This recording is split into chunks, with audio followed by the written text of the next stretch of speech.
अस्सलाम वालेकुम। I hope कि आप सब खैरियत से होंगे। So we have around 8 participants and which we have 1 2 3 4 5 students only joined in. So let's hope कि बाकी students they will join us soon. So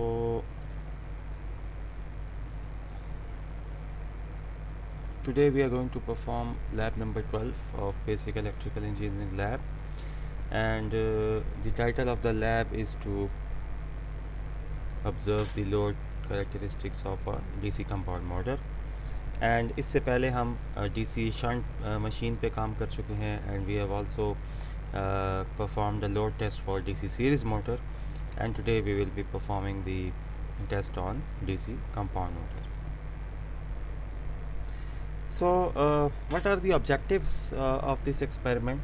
The first objective is obvious, that the students will learn the basic connections of a DC compound motor, and this is very important that you should know how to okay, just give me a minute.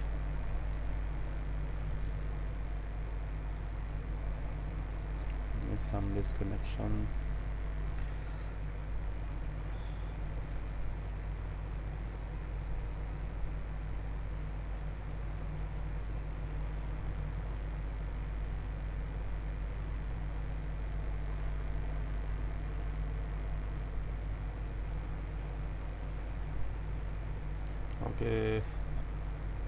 Okay, sorry, there was some connection issue, so I'm going to share the screen again.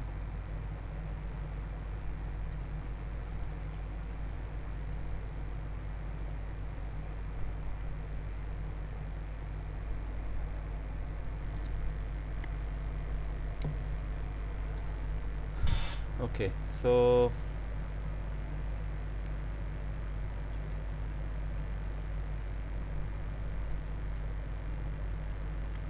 going back towards the lecture,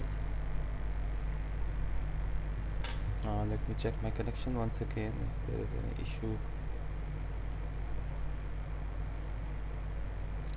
Looks okay to me.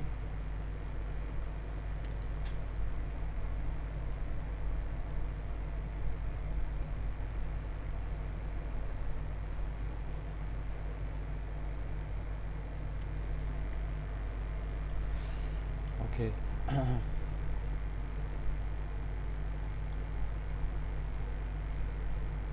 So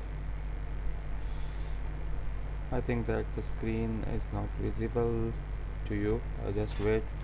Let's wait for a few minutes so that the connection is stable.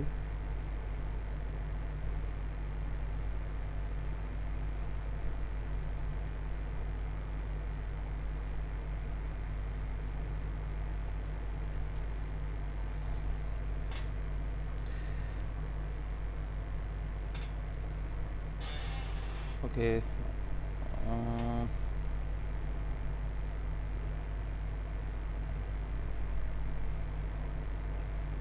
Yes, the screen is visible now.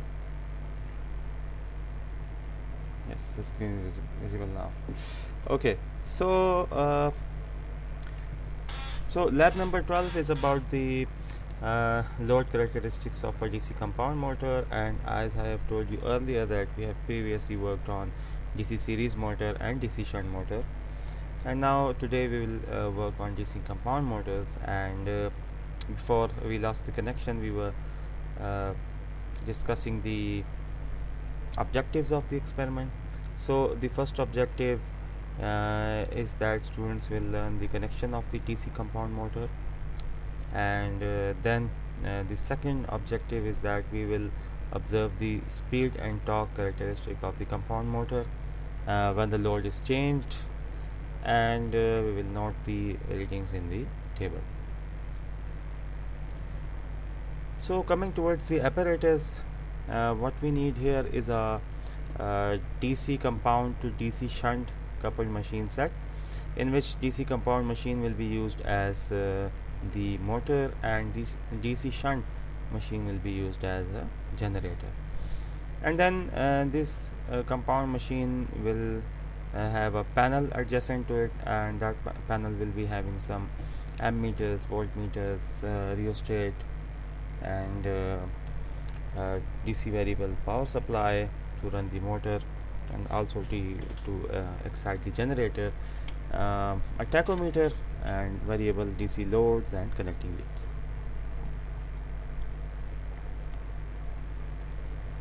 So this is how your panel looks like, and जितनी भी previous labs हुई हैं तो उसमें भी ये इसी तरह आपको नज़र आ रहे थे जो प्रीवियस पैनल से आइडेंटिकल है तकरीबन सारे panels, and then there is just a few changes among all of them. तो अगर आप ऊपर देखेंगे तो again you will find some meters which include a voltmeter, ammeter, multiple volts and ammeters, and these are all DC. So these are all DC meters, so you can only measure DC quantities. And then in the center you have a load indicator, which is normally connected to the load cell, which is placed beneath the generator, and the purpose of this load indicator is to measure the torque on this shaft. Then we have a breaker, which is a miniature circuit breaker. It acts as a current protection as well as a switch for this panel. Then we have a DC fixed DC power supply, and adjacent to that we have a variable DC power supply. Here we have a fuse, and this fuse is connected to the potentiometer, the rheostat. Also we have another DC power supply, fixed DC power supply, which will provide the DC power to the generator, and end में आपके पास यहाँ पे एक load लगा हुआ है. ठीक है जी. And you also have a this is a emergency switch, और ये emergency switch अगर मोटर या पैनल में कोई भी आपको abnormal behavior जो है इसका हो तो you can just press this and all the flow of current will be stopped.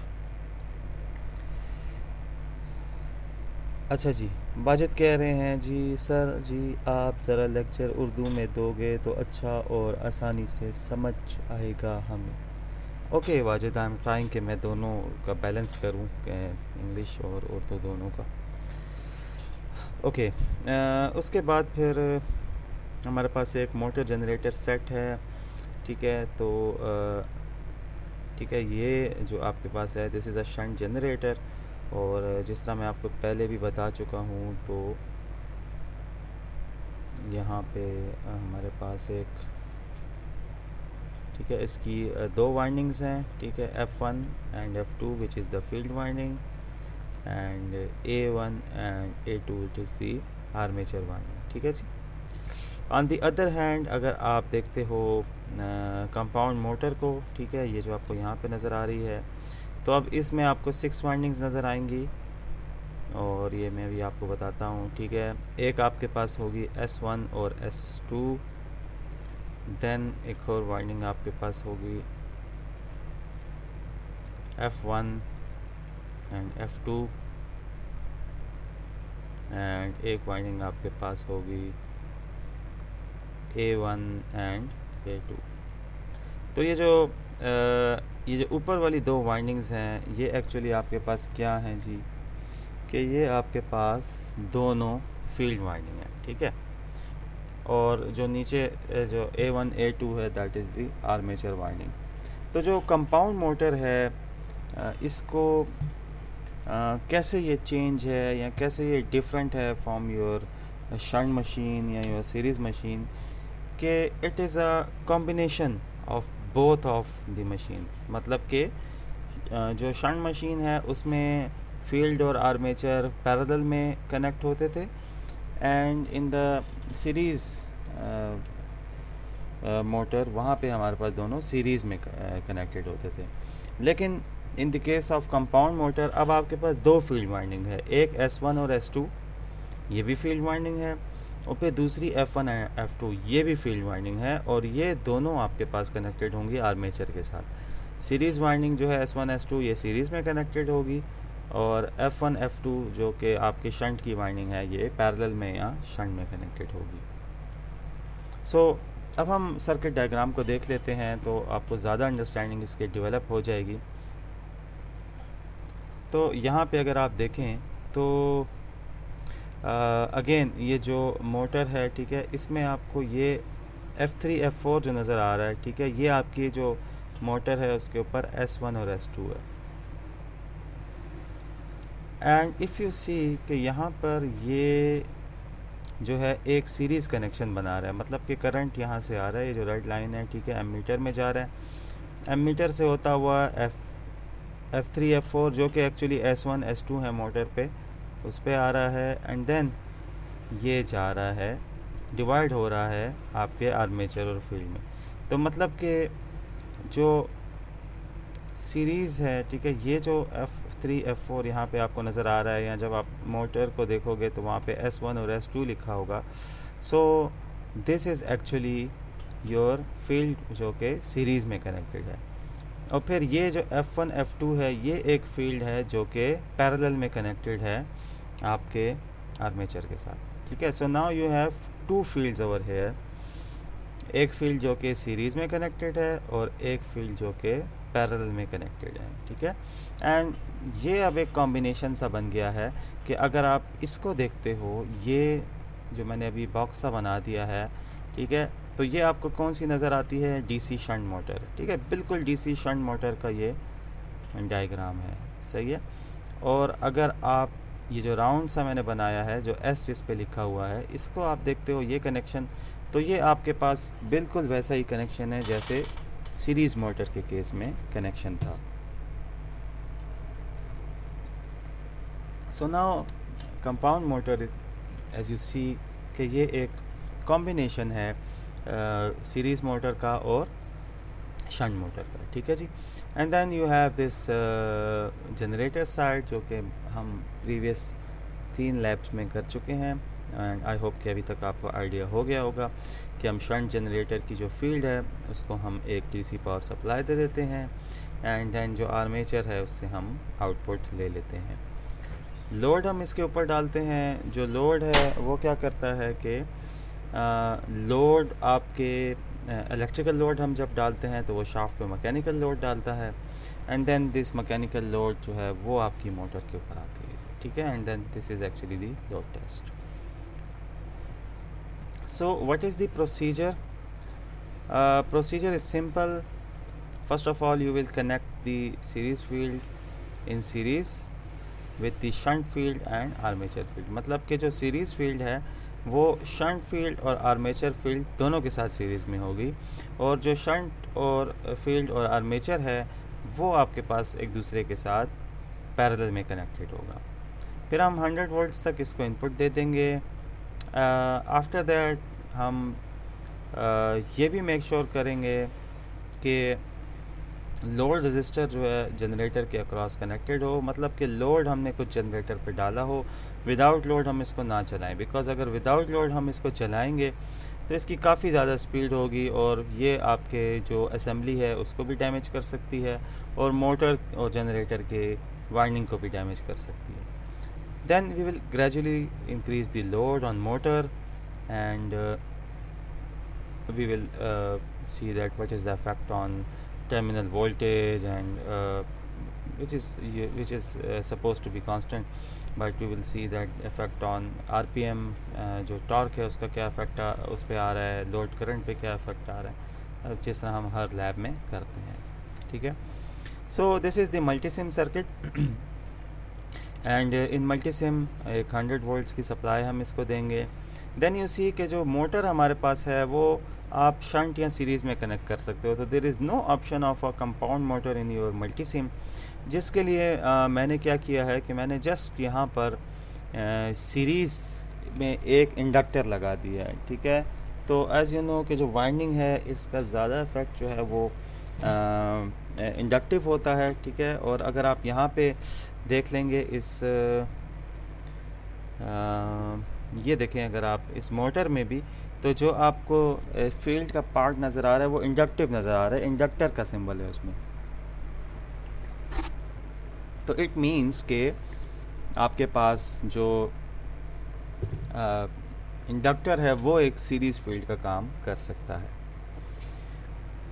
Then the generator side is same, हमने इसको एक्साइट करना है अपने जनरेटर को और फिर एक लोड इस पर कनेक्ट करना है। सो let's proceed towards the experiment, और फिर रीडिंग्स हमारे पास होंगी, ठीक है। इनको हम कंपेयर करेंगे, ग्राफ और conclusion and then attendance. So let's proceed towards the Multisim. अच्छा जी, तो अच्छा ये तो वही मैसेज है वाजिद का। इन द मीन वाइल आपको कोई भी क्वेश्चन हो तो आप पूछ सकते हैं, चैट पे आप लिख सकते हैं अपना क्वेश्चन, क्योंकि मैं साथ साथ भी उसको आंसर कर लूँगा, या अगर अभी नहीं है तो एंड में फिर आप पूछ सकते हैं। अच्छा जी, तो अब हम आ जाते हैं सर्किट के ऊपर कि इसको बनाना कैसे है। तो फर्स्ट ऑफ ऑल, ठीक है, हम क्या करते हैं कि एक डीसी पावर सप्लाई जो है इसके लिए हम इसके साथ कनेक्ट कर देते हैं। तो सिंपल है, फॉर सप्लाईज़ आपको पता है कि आप डायरेक्ट यहाँ से प्लेस में कंपोनेंट्स में भी जा सकते हैं, and on the other hand यहाँ पे एक टूल बार भी है जिस पे शॉर्टकट्स बने हुए हैं। तो सिंपली अगर आप यहाँ पे इस टूल बार पे चले जाएंगे तो आपको एक ऑप्शन नज़र आ रहा होगा सोर्सेस का, ठीक है। और थोड़ा सा मैं वेट कर लेता हूँ ताकि आपको स्क्रीन पे नज़र आए। तो दिस इज़ द ऑप्शन जो कि सोर्सेस का ऑप्शन है, इस पर आप क्लिक कर लेंगे तो अभी आपके पास काफ़ी ज़्यादा सोर्सेज हैं। तो just click on power sources and then click on DC power. तो ये आपके पास एक डीसी पावर सोर्स आ जाएगी, इसको यहाँ पे प्लेस कर दें। Then you also need a ground, तो आप ग्राउंड पे क्लिक कर लें जी, तो यहाँ पे प्लेस कर दें। So this is your DC power supply and this is your ground. DC power supply को डबल क्लिक करके और इसको 100 वोल्ट्स कर दें। एज़ यू नो कि हमारे जो इनपुट है वो 100 वोल्ट्स का है। So just select 100 volts here. After that अब आपने क्या करना है कि एक इंडक्टर आपने सेलेक्ट करना है जी, ठीक है। तो इंडक्टर आपके पास प्लेस बेसिक्स में भी आ जाएगा, ठीक है। तो इसमें क्लिक ऑन प्लेस बेसिक्स, तो यहाँ पे आपके पास इंडक्टर का ऑप्शन आ जाएगा जी।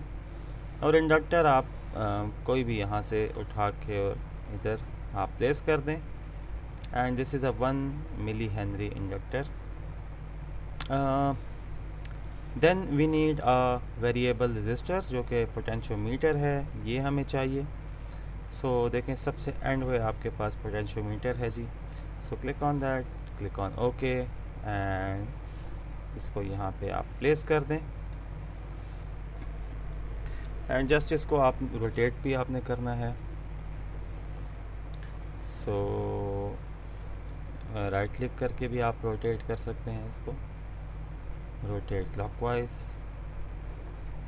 ठीक है। अच्छा, अब देखें अगर आप पोटेंशियोमीटर को देखेंगे तो यहाँ पे जिस तरह अगर आपका है तो ये पोटेंशियोमीटर अगर आप देख रहे हैं तो इस पे देखें मैंने वैल्यू 5% सेट की हुई है, ठीक है। तो इसका मतलब ये है कि ये तकरीबन 90 ये 5% आपके सेट है, ठीक है। तो ये तकरीबन आपका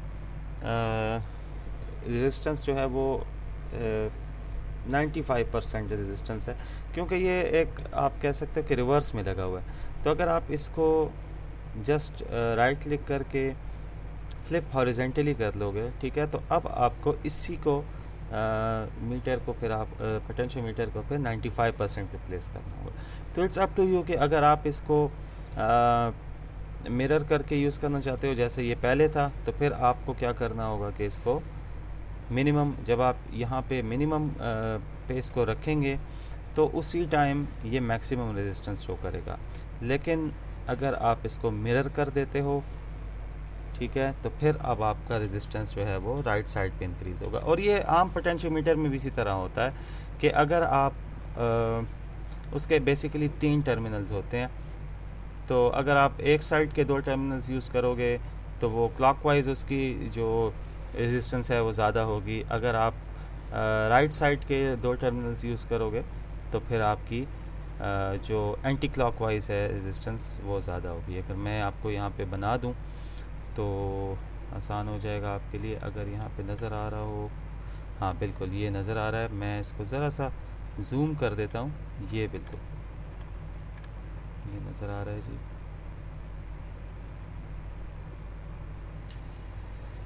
तो just give me a second कि मैं आपको ये शो कर सकूं। आई डोंट नो कि यहाँ पे तो कैसे ही आएगा, लेकिन आई ट्राई माई बेस्ट कि आप लोगों को ज़रा नज़र आ जाए क्लियरली।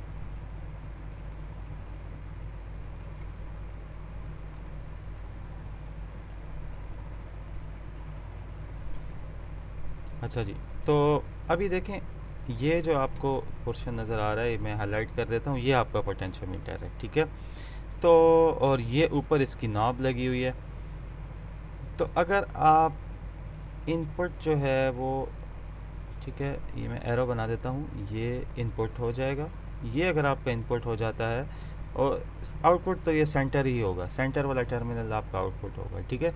अगर आप इसको ऐसे कनेक्ट कर देते हो तो फिर क्या होगा कि आपकी जो रेजिस्टेंस है वो एंटी क्लॉकवाइज ज़्यादा होगी। जब आप इसको एंटी क्लॉकवाइज घुमाओगे या लेफ़्ट साइड पे आप इसको रोटेट करोगे तो उसी टाइम आपकी रेजिस्टेंस ज़्यादा होगी। और जब आप इसको राइट साइड पे टर्न करोगे या क्लॉकवाइज जिसको कहते हैं, आप इसको टर्न करोगे तो फिर आपकी रेजिस्टेंस कम होगी। इसी तरह अब मैं, ठीक है, अगर मैं इनपुट इसको लेफ़्ट साइड से दे देता हूँ और आउटपुट मैं इसके सेंटर टर्मिनल से ले लेता हूँ, तो जो अब आपकी जो ये नॉब है जो ऊपर जिसको आपने टर्न करना है, तो इसको आप राइट साइड पे जब आप रोटेट करोगे तो आपके पास रेजिस्टेंस ज़्यादा होगी, यानी मैक्सिमम होगी। और जब आप उसको लेफ़्ट साइड पे रोटेट करोगे या एंटी क्लॉकवाइज तो रेजिस्टेंस मिनिमम होगी। तो ये दोनों तरीके हैं। और मल्टी सिम में भी इसी तरह है, मल्टी सिम में भी आप इसको दोनों तरीक़ों से इस्तेमाल कर सकते हो, ठीक है। तो आई होप कि अगर हमें जब मौका मिलेगा इंशाल्लाह तो फिर हम इसको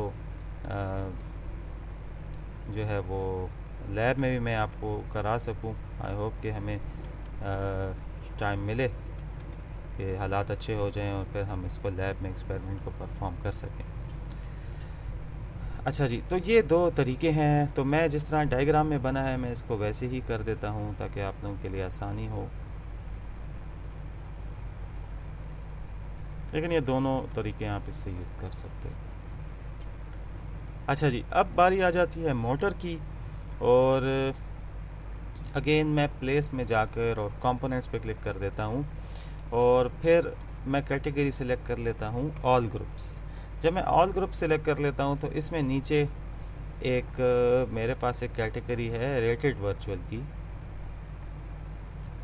और एज यू नो कि इस रेटेड वर्चुअल के अंदर आपको जो आपकी मोटर रेटेड है, ये जो मोटर है ये हम यूज़ कर रहे हैं, ठीक है। तो ओके करके इसको यहाँ पे हम प्लेस कर देते हैं। ओके, सो ये आपकी मोटर की साइड हो गई है। अब हम इसको कंप्लीट करते हैं। साथ साथ मैं इसको सेव भी करता हूँ ताकि अगर मेरा जो मल्टी सिम है अगर वो क्रैश हो जाता है तो फिर मुझे कुछ ना कुछ एडवांटेज हो कि मैंने कुछ सर्किट बनाया हो।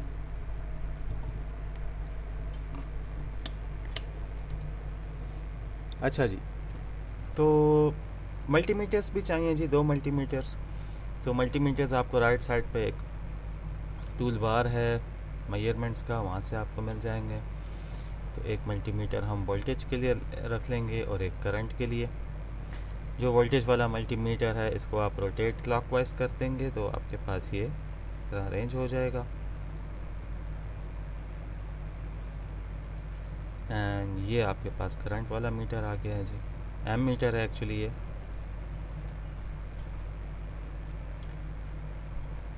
So here you go, connections आपके बन रहे हैं जी। अच्छा, से यहाँ पे ग्राउंड भी साथ ही कनेक्ट कर देते हैं।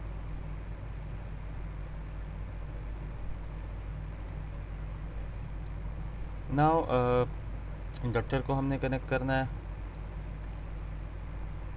ये देखें जी इंडक्टर हमारा, एंड ये इंडक्टर यहाँ पे चला जाएगा, and this will be your field,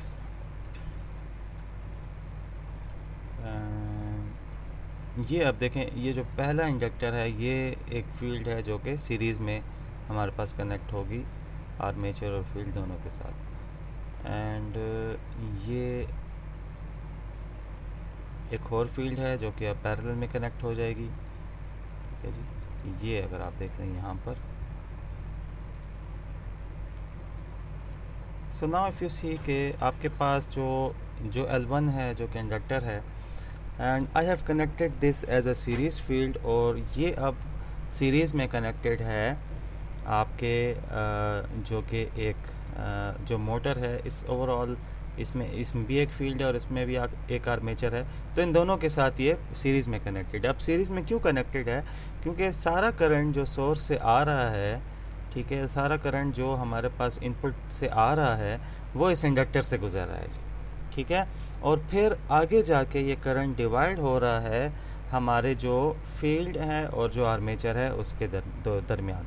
सो ये जहाँ पे करंट डिवाइड हो जाता है इक्वली, या इक्वली तो नहीं होता, लेकिन जहाँ पे रेजिस्टेंस कम होता है वहाँ पे फिर करंट ज़्यादा फ्लो होता है। तो जहाँ पे भी करंट के हमारे पास दो पाथ्स बन जाते हैं तो फिर वो that is suppose to be in parallel, वो दोनों हमारे पास जो कनेक्शन है वो पैरेलल में होंगे, and here this L1 is in series. अच्छा जी, तो आई होप कि कुछ अंडरस्टैंडिंग आपकी बन गई होगी। बिसाइड्स ऑल दिस कनेक्शंस, ये जो नीचे के जो वायर्स हैं इसको मैं ब्लैक कलर कर दूंगा ताकि ये एक मेरे पास एक कनेक्शन रहे जो कि नेगेटिव है, और रेड वाले जो हैं पॉजिटिव हो जाएंगे। जो मल्टीमीटर्स हैं, जिस तरह मैं आपको बताता आया हूँ कि जो यहाँ पे मल्टीसिम में जो मल्टीमीटर है तो बाय डिफ़ॉल्ट वो वोल्टेज डीसी वोल्टेज के लिए होते हैं। तो अगर आप एसी वोल्टेज मेजर कर रहे हैं या फिर आप करंट मेजर कर रहे हैं तो आपको इसको कॉन्फ़िगर करना होगा। तो just double click on the meter, and then once आप इस पर डबल क्लिक कर लोगे तो क्या होगा कि वहाँ पे आपके पास ऑप्शन आ जाएगा कि आप इस पर कौन सी रीडिंग लेना चाहते हो।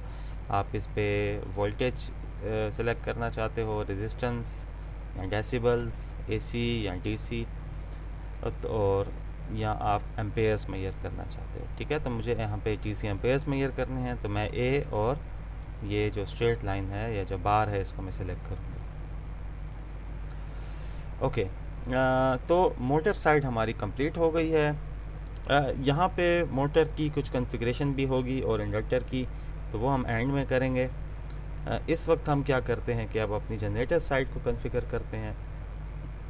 तो जनरेटर के लिए आप देखें तो यहाँ पे टूल बार में आपके पास एक मोटर का आइकन बना हुआ है ऊपर, और उसके ऊपर आप जाओगे तो वहाँ पे लिखा होगा प्लेस इलेक्ट्रोमैकेनिकल। तो आप इस पर क्लिक कर लेंगे तो आपके पास मशीन्स का ऑप्शन आ जाएगा, और मशीन्स में फिर आप DC machine with a wound field आप सेलेक्ट कर लें। ठीक है, वंस आपने ये प्लेस कर दी है तो फिर आपको अगेन इसको मिरर भी करना होगा, क्योंकि जो इसका ये शाफ्ट है आप चाहते हो कि यहाँ पे कनेक्ट हो। ठीक है, और ये देखें ये काफ़ी एक जो है ना एक बैड इंप्रेशन दे रहा है। ठीक है, स्टैटिक्स इसके सही नहीं है। तो सिंपली आपने क्या करना है, इसको राइट क्लिक करना है और फ्लिप हॉरिजेंटली कर देंगे, तो now it is perfect, it's looking fine.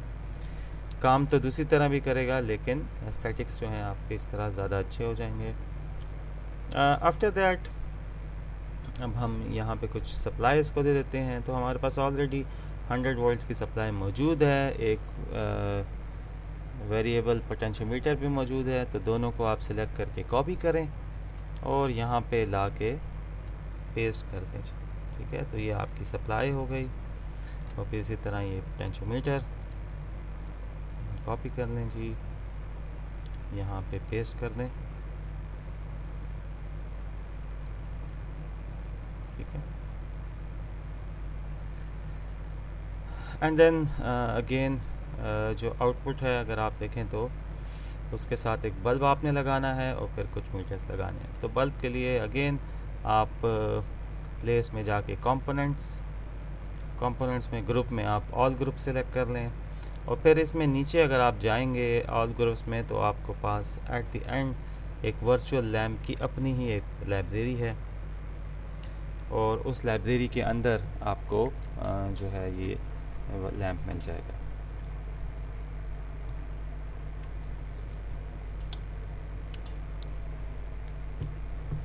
ठीक है जी, तो आई होप के यहाँ पे आपको नज़र आ रहा होगा।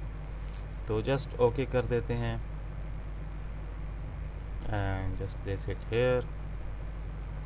अच्छा, ये एक एडिशनल पोटेंशियोमीटर था, इसको मैं डिलीट कर देता हूँ। अच्छा, यहाँ पे एक स्विच भी लगा हुआ है लेकिन इस स्विच की हमें ज़रूरत नहीं होगी। So okay, just give me a minute.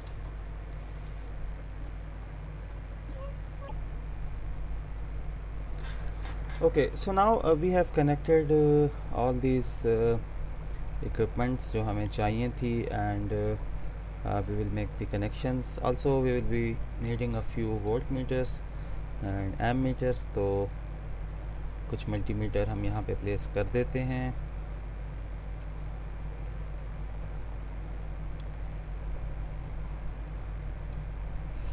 ठीक है जी, और जिन कंपोनेंट्स को रोटेट करना है तो उनको हम रोटेट भी कर देते हैं। सो फर्स्ट ऑफ ऑल एक कनेक्शन हम, अच्छा ये अगर आप देख लें तो मीटर भी ये प्लस है और ये माइनस है। इसको भी आपको फ्लिप करना होगा क्योंकि सप्लाई आपकी लेफ़्ट साइड से यहाँ पे आ रही है, तो you have to rotate it. And also ये जो पोटेंशियोमीटर है इसको भी फ्लिप करना है। सो इसको आप राइट क्लिक करके फ्लिप हॉरिजेंटली कर लें तो ये देखें माइनस और प्लस इसका इंटरचेंज हो गया।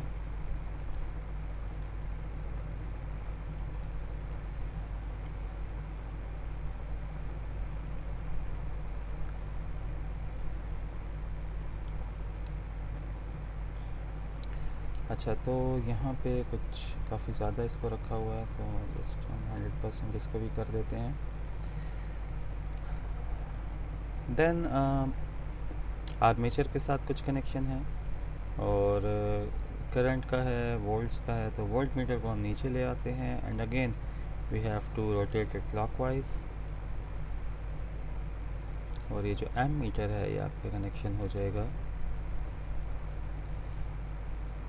को सीरीज़ में the bulb.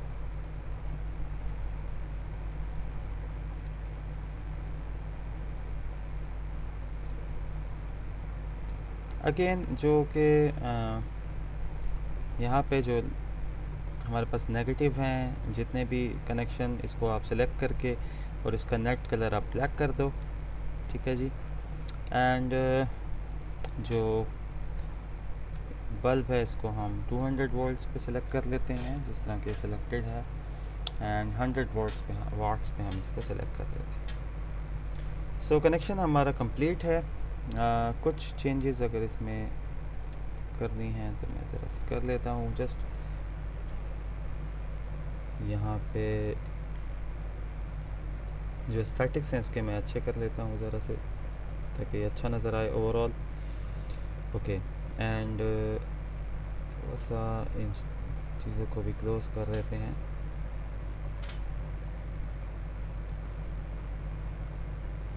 So here you go, connection आपके हो गए हैं कंप्लीट। एंड आरपीएम का हमारे पास इस वक्त रह गए हैं जो कनेक्शन है, तो अगेन हम जाएंगे सैम्पल्स पे और open samples and in machines. जो सैम्पल्स में जो मशीन्स के सैम्पल्स हैं तो उसके अंदर फिर हमें जो हमारा जो रिक्वायर्ड आरपीएम है वो मिल जाएगा, ठीक है। तो मशीन्स और फिर इस मशीन्स के अंदर टॉर्क स्पीड,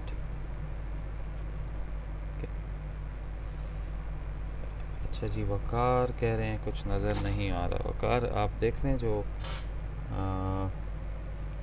मेरे नाम के साथ एक स्क्रीन शेयर का ऑप्शन होगा, आप उस पर क्लिक कर लें तो फिर मेरी स्क्रीन आपको नज़र आएगी। और अगर आप मोबाइल यूज़ कर रहे हैं और आपको देखने में इशू है तो आप इसको ज़ूम कर सकते हैं। जैसे आपके पास जैसे आप कोई पिक्चर ज़ूम करते हो मोबाइल की स्क्रीन के ऊपर, तो फिर आप इसको ज़ूम कर लेंगे तो आपको क्लियर फिर नज़र आ जाएगा। अच्छा जी, वकार कह रहे हैं अब ठीक हो गया, सही है जी, ठीक है। तो ये देखें जी, रेडियन पर सेकंड टू आरपीएम मैंने कॉपी कर लिया है और अब इसको मैं अपने डिज़ाइन में यहाँ पे पेस्ट कर देता हूँ, ठीक है। तो अब क्या होगा कि शाफ्ट पे जो रेडियन पर सेकंड है वो मेरे पास राउंड्स पर मिनट में कन्वर्ट हो जाएगा। और फिर इसको मैं एक इंस्टेंटेनियस वोल्टेज एंड करंट का प्रोब भी लगा दूंगा। और यहाँ पे जो वोल्टेज आ रही होगी वो क्या होगी, एक्चुअली मेरे पास जो मेरे आरपीएम है राउंड्स पर मिनट वो होगा, ठीक है। चलिए प्रोब दोबारा से लगा देते हैं, कुछ इशू है इसमें।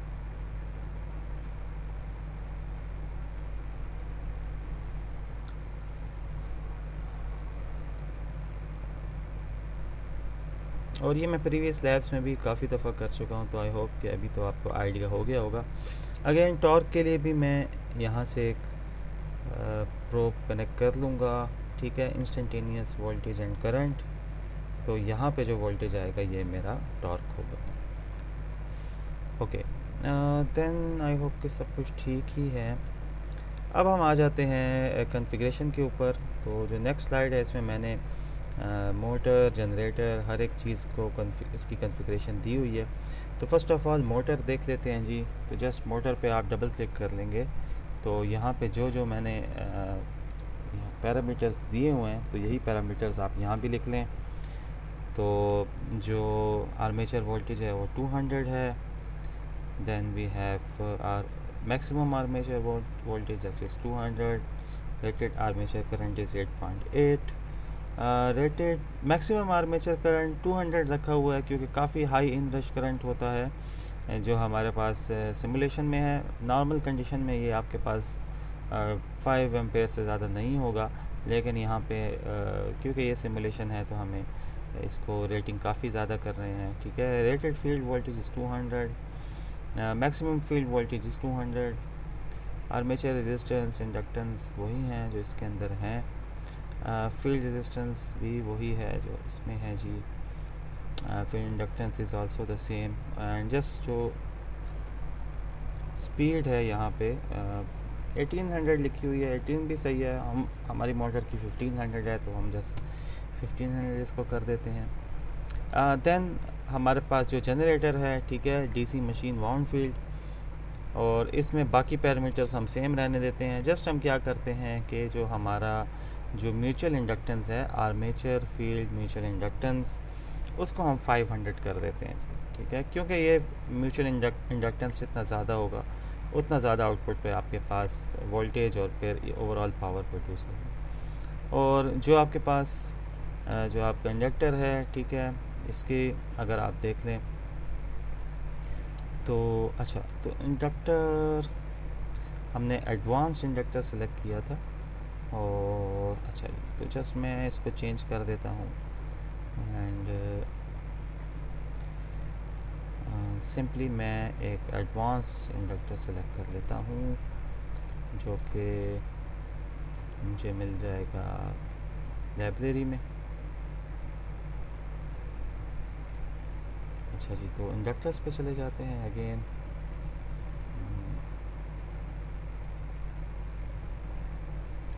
These are the inductors। और एडवांस इंडक्टर अब चलिए तो जस्ट बेसिक्स में चेक कर लेते हैं।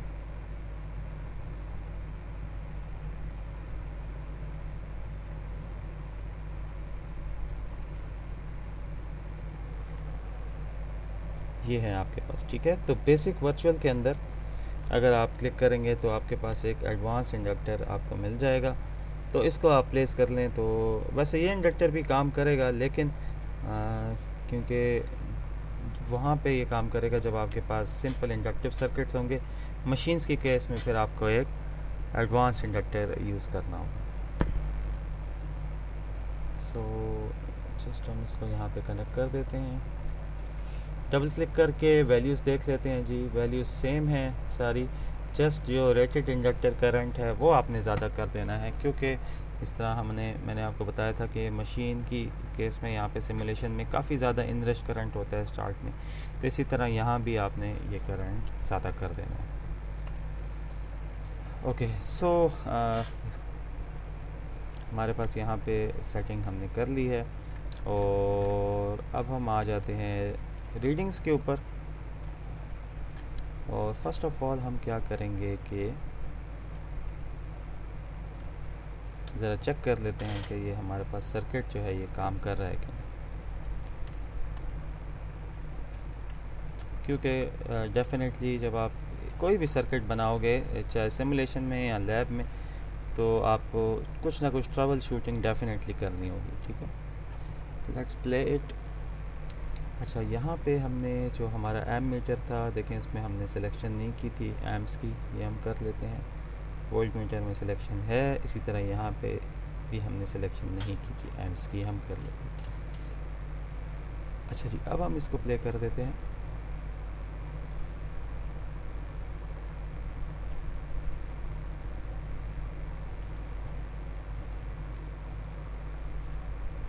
एंड इनपुट पे 100 वोल्ट्स हैं, 5 एम्पेयर्स तकरीबन हमारे पास आ रहे हैं। एंड जो एक्साइटेशन करंट है दैट इज़ 99 मिली एम्पेयर्स, ठीक है। इसको आप फिर चेंज भी कर सकते हो, जब आप इसको यहाँ पे कम करोगे तो डेफिनेटली ये वैल्यू चेंज होगी। Then this is the output, ठीक है। एक्साइटेशन हम बंद कर देते हैं।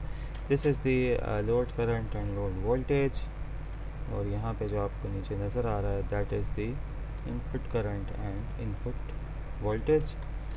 और ये फिर आपको आरपीएम नज़र आ रहे हैं जी, एंड जो टॉर्क है ये आपको नज़र आ रहा है। अच्छा, टॉर्क आपको नेगेटिव में नज़र आ रहा है, दिस इज़ जस्ट बिकॉज के मोटर की डायरेक्शन डिफरेंट है, तो यू कैन आप इसको पॉजिटिव में भी ले सकते हो, दैट्स नो प्रॉब्लम। इसी तरह अगर ये आरपीएम भी आपको जो 19.8 केवी है ये आपको नेगेटिव में नज़र आ रहे हो, तो आप इसको पॉजिटिव कंसिडर कर सकते हो, क्योंकि ये जस्ट रोटेशन की वजह से, रोटेशन की डायरेक्शन की वजह से। तो अब मैं डायरेक्शन इसलिए नहीं चेंज कर सकता कि अगर मैं डायरेक्शन चेंज कर देता हूँ तो फिर मेरे पास टॉर्क पॉजिटिव हो जाएगा, लेकिन स्पीड नेगेटिव हो जाएगी, तो we have to bear with it. अच्छा जी, तो जो रीडिंग्स हैं यहाँ पे हम देख लेते हैं।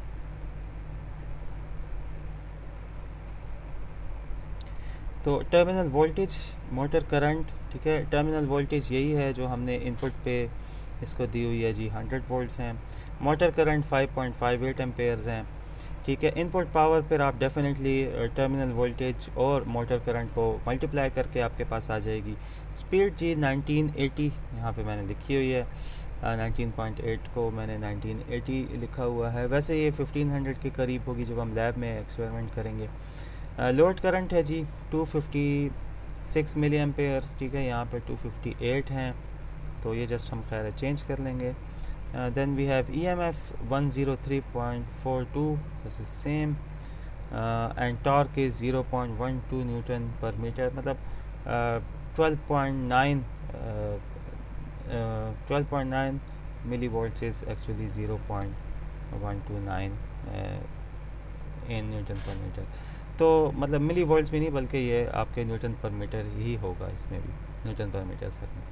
एंड देन यहाँ पे मैंने आउटपुट पावर फाइंड की हुई है जी, which is actually torque multiply by 2 pi multiply by RPM divide by 60, and then efficiency आप लोगों ने फाइंड करनी होगी। तो जस्ट हम इन वैल्यूज़ को कंपेयर कर लेते हैं। तो पहली वैल्यू मैं यहाँ पे इसको मैं कंपेयर कर लेता हूँ। तो इसमें जस्ट जो लोड करंट है दैट इज़ 258, ठीक है। यहाँ पे मैंने 256 लिखा हुआ है, दैट इज़ 258। तो जस्ट मैं चेंज कर लेता हूँ। Other than that all the readings are same. अच्छा जी, देन अब हम इसका लोड हम इस पे ज़्यादा कर देते हैं और फिर ये रीडिंग्स कंफर्म कर लेते हैं। अब हमने सेकंड रीडिंग कंफर्म करनी है और लोड अब हम इस पे जो है, जो हमारा लोड है इसको हम ज़्यादा कर देंगे, ठीक है। अब हम लोड जो हमारे पास 100 वाट्स था, अब इसको हम 200 वाट्स कर देते हैं, ठीक है। And let's play it. तो इफ़ यू कैन सी कि यहाँ पे 100 वोल्ट्स इनपुट है, 5.58, देन 516 मिली एम्पेयर्स हमारे पास लोड करंट है जी, आपको यहाँ पे नज़र आ रहा है। देन 103 इज़ द EMF, ये देखें जी। टॉर्क आपका 0.258 है, देखें 25.8 मिली वोल्ट्स। स्पीड जो है वो, अच्छा यहाँ पे 19.8 ही रहती है, 1980 ही रहेगी, लेकिन for the sake of experiment मैंने इसको जस्ट 1 RPM मैंने इसको कम कर दिया है।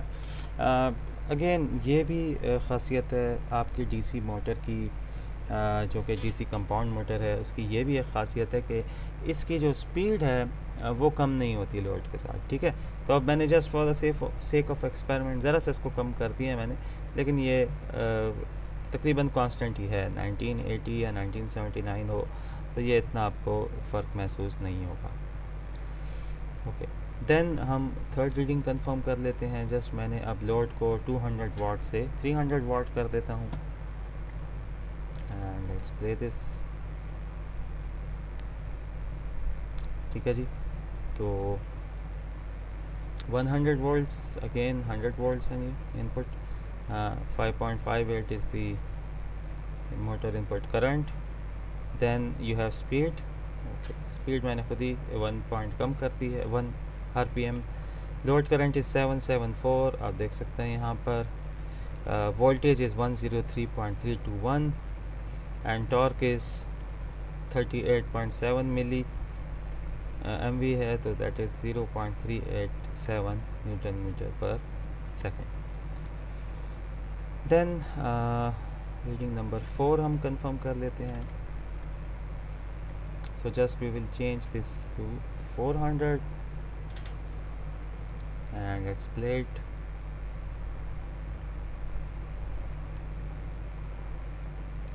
So you can see now again input is 100 volts.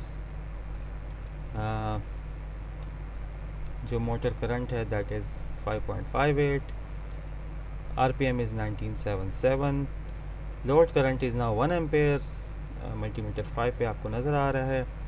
Load voltage is 103.268, यहाँ पे EMF जो जनरेट हुआ है। And then the torque is now 0.515 newton per meter second, जो आपको यहाँ पे नज़र आ रहा है। फाइनल रीडिंग के लिए अगेन मैं जो अपना बल्ब है इसको 500 वाट्स कर देता हूँ। And let's play the reading, play the simulation.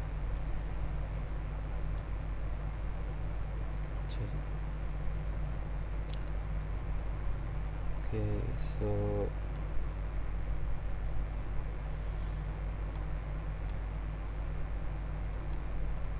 there's some error.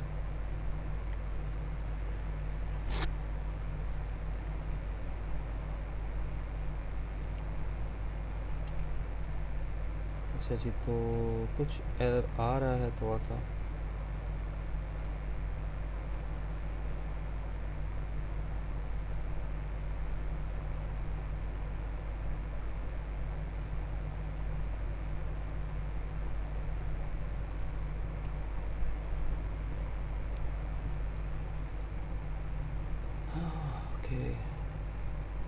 So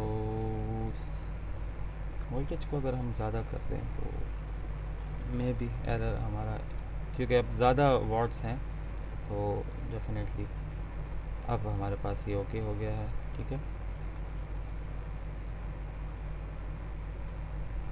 just मैंने क्या किया कि यहाँ पे वोल्टेज थोड़ा सा ज़्यादा कर दिया है, जिसकी वजह से अब हमारा जो सिस्टम है वो सही चल रहा है। 200 पे मैंने रखा था, अब मैंने 220 कर दिया है बल्ब को, तो नॉर्मल बल्ब जो हैं वो 220 वोल्ट्स के आपको मिल जाएंगे।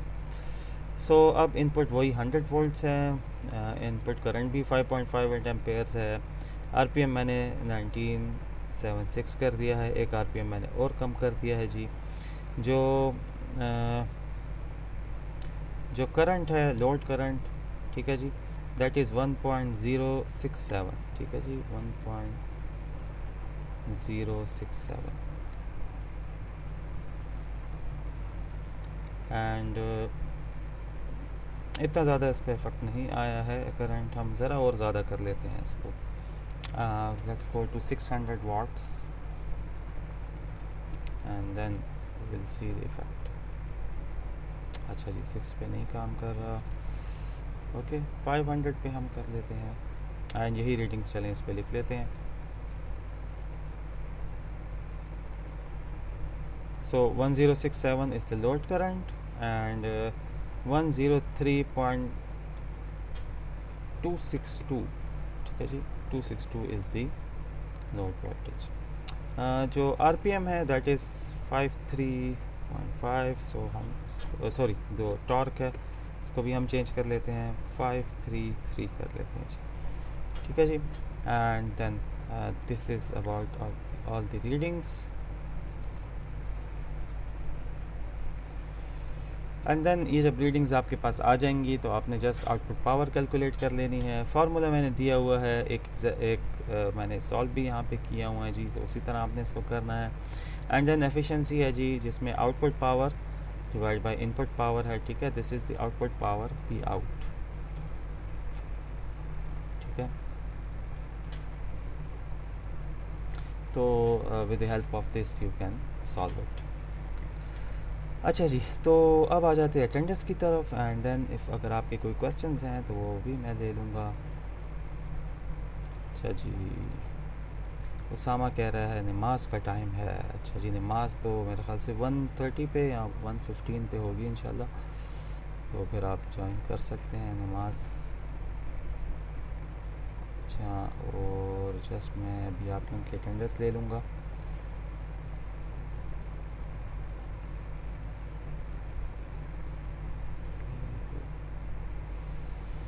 वन 15 पे है उसामा कह रहा है। अच्छा जी उसामा खैर है, आप अभी जा सकते हैं नमाज के लिए, वंस मैं अटेंडेंस ले लूँगा तो फिर आप जा सकते हैं।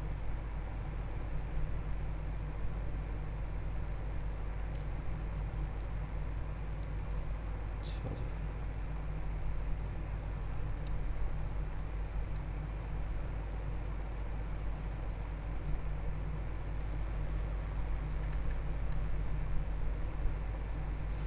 अच्छा जी, तो अगर आप लोगों के कोई क्वेश्चन हैं तो आप मुझसे पूछ सकते हैं, और अगर क्वेश्चन नहीं है तो आप जस्ट चैट पे लिख दें नो क्वेश्चंस, तो मुझे पता चल जाएगा कि कोई क्वेश्चन नहीं है आप लोगों के, and then you can leave the session जी।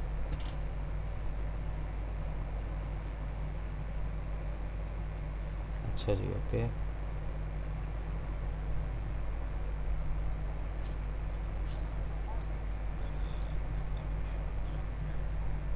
अच्छा जी, अच्छा जी जी जी, मैं देख लेता हूँ। आरपीएम एक्चुअली हैं राउंड्स पर मिनट, ठीक है, मतलब कि मोटर एक सेकंड में कितनी रोटेशन कर रही है। तो यहाँ पे ये जो हमारे पास जो सिमुलेशन है, ठीक है, इसमें हमारे पास जो आरपीएम है वो काफ़ी ज़्यादा शो होते हैं, ठीक है। एक्चुअल में ये कोई 1500 के करीब होंगे, लेकिन यहाँ पे काफ़ी ज़्यादा हमारे पास शो हो रहे हैं, ठीक है। और 19.8 केवी मीन्स के 19.8 इंटू 1000। तो हम जस्ट इसको अपनी सिंप्लिसिटी के लिए हम क्या कर लेते हैं कि यहाँ पे इसको 1980 आरपीएम कंसिडर कर लेते हैं। और एज़ यू नो कि ये एक सिमुलेशन है, तो इसमें कुछ इतना इसको ज़्यादा लोड महसूस नहीं हो रहा, मतलब रियल कंडीशंस नहीं है, तो ये 19.80 पे कांस्टेंट रहता है। तो मैं just for the sake of simulation, क्योंकि मुझे तो पता है कि रियल में क्या इफ़ेक्ट आएगा इस पे। तो रियल में जब आप मशीन पे लोड डालोगे तो उसका आरपीएम कम होता जाता है, ठीक है। तो मैंने जस्ट यहाँ पे थोड़ा थोड़ा आरपीएम कम करके for the sake of experiment मैंने यहाँ पे इसको शो किया हुआ है।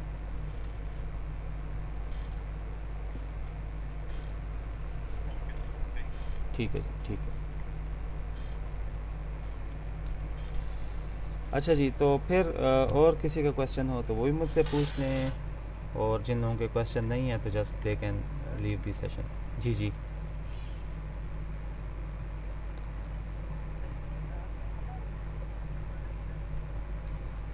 जी, लैब का प्रोजेक्ट है डेफिनेटली फाइनल में जो है, लैब का प्रोजेक्ट जो है just that is for final. और जी जी, और यहाँ पे देखें, अगर आपको मेरी स्क्रीन नज़र आ रही है तो मैंने जो गूगल क्लासरूम है यहाँ पे एक असाइनमेंट पोस्ट किया हुआ है फाइनल मिनी प्रोजेक्ट ग्रुप्स के नाम से। तो इस पे आप लोगों के ग्रुप्स मुझे आ भी गए हैं। तो ये इंशाल्लाह मैं आपको नेक्स्ट वीक या उससे नेक्स्ट वीक, मतलब जब फाइनल करीब होगा तो मैं आपको प्रोजेक्ट फिर अनाउंस कर दूंगा, और वो आपके फ़ाइनल में कंसिडर होंगे फिर, ठीक है। लैब का मतलब मिड नहीं होता, जस्ट फाइनल होता है।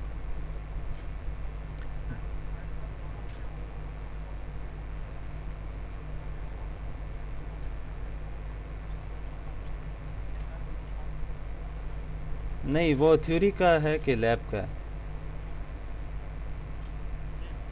ठीक है, वो हर टीचर का ठीक सही है, हर टीचर का अपना तरीका है ना। तो जो मेरे ख्याल से जो वर्कशॉप है ना, आपका वर्कशॉप जो है वो आई थिंक वो थ्योरी का सब्जेक्ट ही कंसिडर होता है, वो लैब में होती है, लेकिन आई डोंट नो अब उसका क्या वो है मेथड। लेकिन हर एक सब्जेक्ट की अपनी ग्रेडिंग पॉलिसी होती है। तो जो हमारे पास इस वक्त जो लैब्स हैं, ठीक है, तो जो मेरी लैब है इसमें आपका मतलब मिड नहीं है, फाइनल में ही सब कंसिडर होगा। जी, तो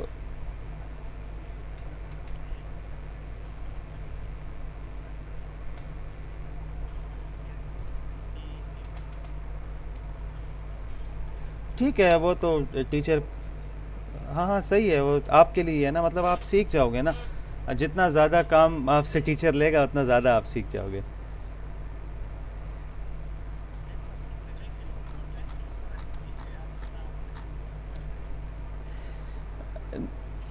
नहीं, देखें इस तरह है कि ये जो आपके 4 इयर्स हैं ना, जो आपके इंजीनियरिंग के 4 इयर्स हैं, तो इसमें आपको आगे डेफिनेटली मौका मिलेगा। तो अभी जब आप इसको, एक आपका आईक्यू डेवलप हो जाएगा चीज़ों के बारे में, और उसके बाद जब आप यूनिवर्सिटी दोबारा ज्वाइन करोगे तो फिर आपके लिए लैब्स तो खुली होंगी, तो लैब्स में आप परफॉर्म कर सकोगे, तो वो इतना इशू नहीं है।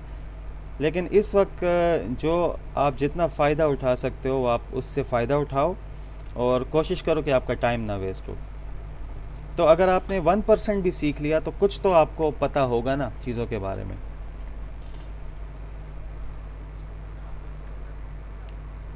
हाँ,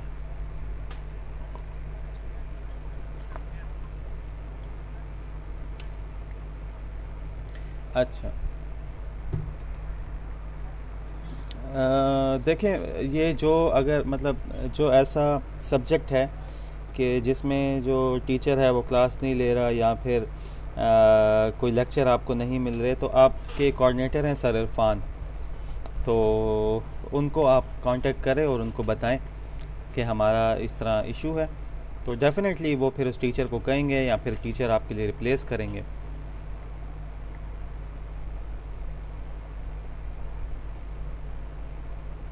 हाँ, उनको, जी जी जी जी जी,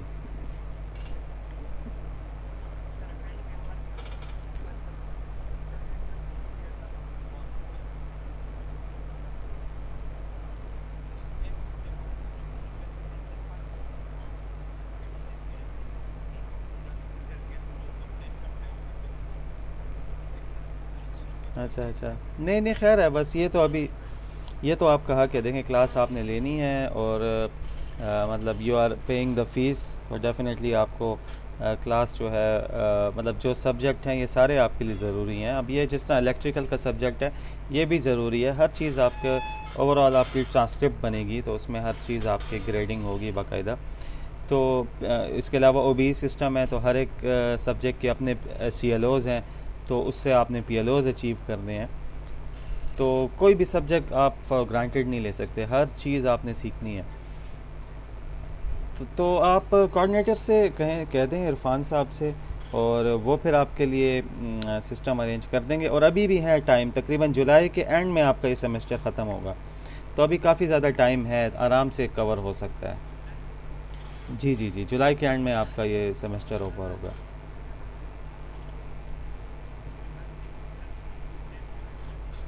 जी जी।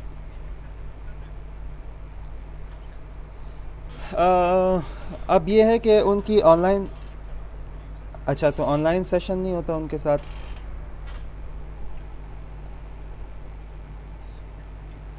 अच्छा अच्छा।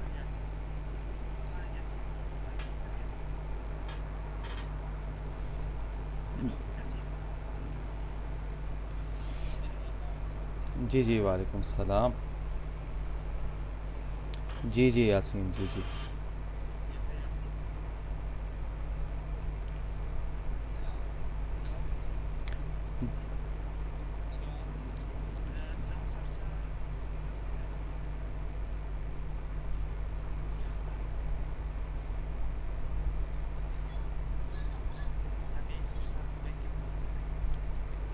अच्छा तो खैर देखें, जो भी आपका इशू होता है ना, जो भी इशू होता है, तो आपने सबसे पहले कोऑर्डिनेटर जो हैं इरफान सर, इरफान, उनका है आपके पास कांटेक्ट वगैरह है?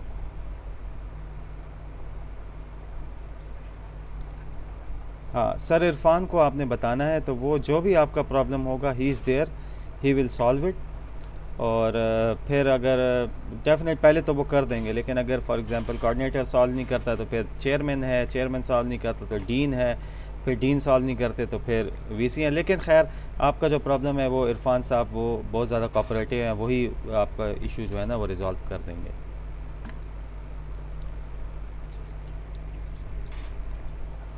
ओके जी, वेलकम वेलकम।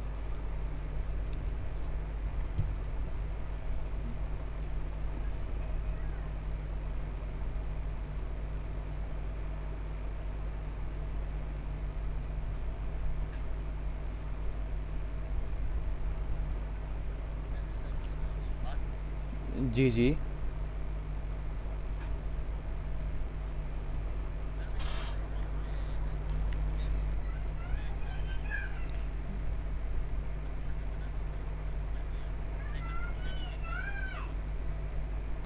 अच्छा खैर है, बस फ़िलहाल फॉर द टाइम बीइंग तो इट्स ओके। और ग्राफ अगर आप मतलब बना लें, अच्छा एक, जस्ट गिव मी 1 मिनट।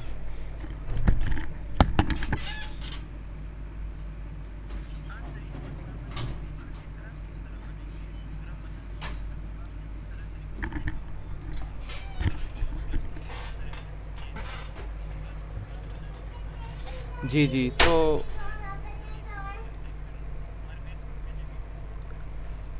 जी जी, तो बस ये इस तरह है कि आप मैनुअली बाय हैंड बना के, और वो भी अटैच कर सकते हैं वहाँ पे एज अ पिक्चर। जी जी। और अगर, हाँ तो बस मतलब आप एक कागज़ पे बना के और उसकी पिक्चर लेके बस वहाँ पे पेस्ट कर दें वो। या अगर आप पेस्ट नहीं कर सकते तो अलग से अटैच कर दें, जो असाइनमेंट होता है उसमें अलग से अटैच कर दें, कोई मसला नहीं है। हाँ, और बाकी ये है कि अगर असाइनमेंट भी, हाँ हाँ, अगर असाइनमेंट भी आप लोग उस पे नहीं कर सकते, मतलब ये वर्ड की आपको समझ नहीं आ रही, या आपके पास मोबाइल है, आप MS वर्ड उसमें नहीं है, तो आप जस्ट एक अपनी जो आपकी प्रैक्टिकल कॉपी है उस पर करके और तस्वीरें लेके बस मुझे उधर असाइनमेंट में अपलोड कर दें, दैट्स ओके।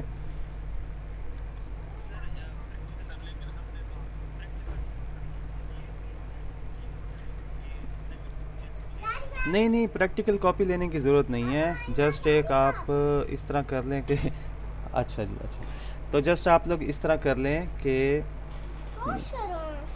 अच्छा एक मिनट यार, ये मेरी बेटी जो है ये मुझे ज़रा तंग करती है। अच्छा तो देखें, जो वर्ड पे मैं फ़ाइल दे रहा हूँ, तो पहले तो यही है कि आप वर्ड पे कर लें उसको, और अगर वर्ड पे नहीं कर सकते तो जस्ट आप सिंपल जो वाइट पेजेस हैं उसके ऊपर कर लें। तो कॉपी, अगर आपके पास, अगर आप कहते हैं कि नहीं हमने कॉपी बनानी है, तो जिन लोगों के पास अगर कोई भी साइंस की जो कॉपी होती है जिसमें एक साइड इंग्लिश की होती है और दूसरी साइड वाइट होती है, आप उसको यूज़ कर सकते हैं। हाँ हाँ, जैसे जैसे स्कूल में हमारे पास वो साइंस की कॉपी होती थी ना, एक साइड वाइट होती थी और दूसरी साइड पे लाइंस होती हाँ, थी। ये सिखा दो।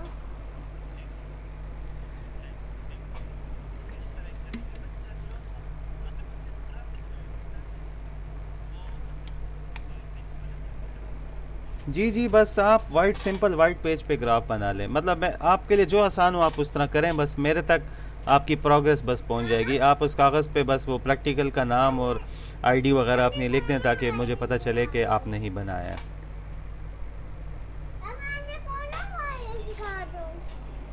I am working. वो ना ये सिखा दो। सिखा दो।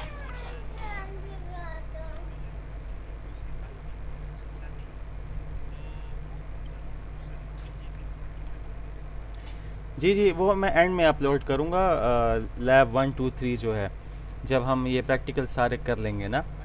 तो बस फिर वो मैं आपको थोड़ा समझा भी दूंगा, वो अपलोड भी कर दूंगा, तो वो इतना इशू नहीं होगा। ठीक है। ओके जी, ओके।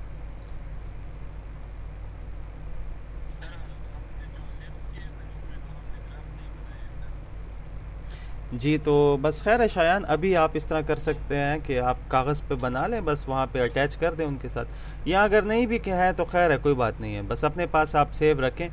और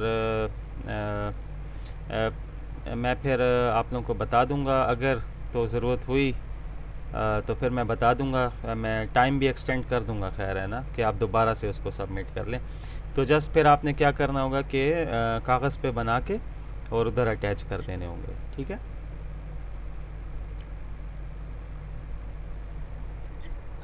ठीक है, ओके जी, ओके ओके।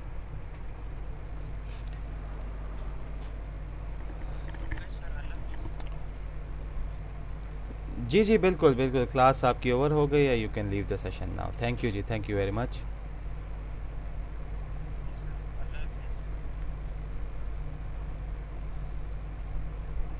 ओके जी, खुदा हाफिज़।